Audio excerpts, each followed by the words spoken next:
Hello everyone, আসসালামু আলাইকুম। This is me Mahmuda from Mahmuda's daily blog.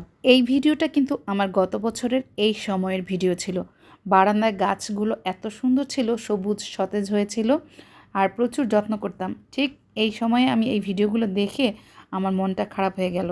প্রতিটা গাছের গোড়ায় গোড়ায় ছোটো ছোটো দানা দানার মতো সার ছিল এক ধরনের, সেই সারগুলো দিয়ে দিলাম। এখন আমার এগুলোর নাম কিন্তু তেমন একটা মনে নাই, আমি অনলাইন থেকে ওগুলো নিয়ে আসছিলাম।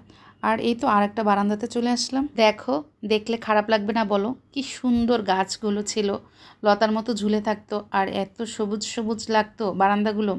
আমি খুবই মিস করছি সেই আমার গত বছরের ভিডিওগুলো। তবে অপেক্ষায় আছি, আবারও মনে হয় 2-1 মাসের মধ্যে বারান্দায় গাছগুলো সব এরকম হয়ে যাবে, সবুজ সতেজ হয়ে উঠবে।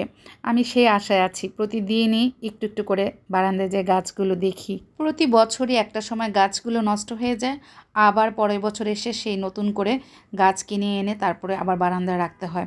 যারা দেখো, এই তবলাটাকেও আমি টব বানিয়ে ফেলেছি। কোনো কিছুই কিন্তু ফেলনার নয়, পুরনো তবলা ছিল, তখন এটাকে বুদ্ধি করে এখানে একটা ফ্লাওয়ার, মানে প্লাস্টিকের মধ্যে তুমি একটা যে কোনো ফ্লাওয়ারের গাছ কিংবা মানি প্ল্যান্টের পাতা রেখে তারপর তুমি এই তবলাটার মধ্যে রেখে দিলে তোমার সুন্দর একটা ডেকোরেশন হয়ে যাবে।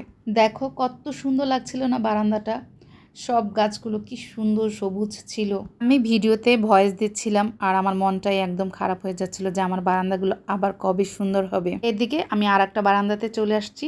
সেই বারান্দার সব গাছগুলোর মধ্যে আজকে একটু পানিতে একটা মেডিসিন মিলিয়ে তারপরে স্প্রে করে দিচ্ছি, যাতে গাছের পাতাগুলো সুন্দর থাকে আর পোকামাকড় না আসে।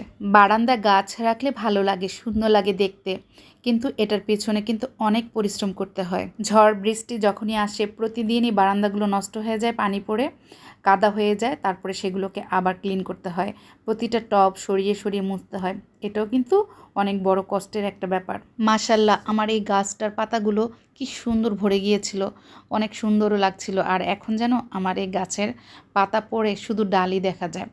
আর এই যে ঝুলন্ত সেই লতা গাছটা এখন একদমই নাই টবটার মধ্যে, বাট একটু একটু করে এখন হচ্ছে বৃষ্টি পানিতে। কিছুদিনের মধ্যে এরকম ঝুলে ঝুলে সুন্দর হয়ে উঠবে, তখন তোমাদেরকে আবার আমি দেখাবো।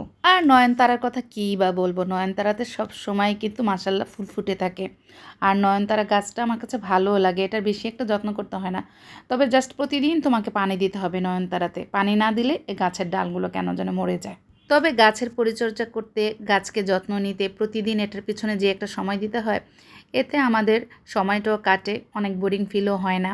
তবে আমি মনে করি যারা বাসায় একা একা থাকো তারা এই কাজগুলো করা উচিত। বারান্দায় কিছু গাছের যত্ন নিলে তখন দেখা যায় এগুলো পরিচর্যা করতে করতে নিজেরও একটা সময় পার হয়, এগুলোর প্রতিও একটা ভালোবাসা চলে আসে। পুরনো স্মৃতি আবার তোমাদের সাথে শেয়ার করলাম।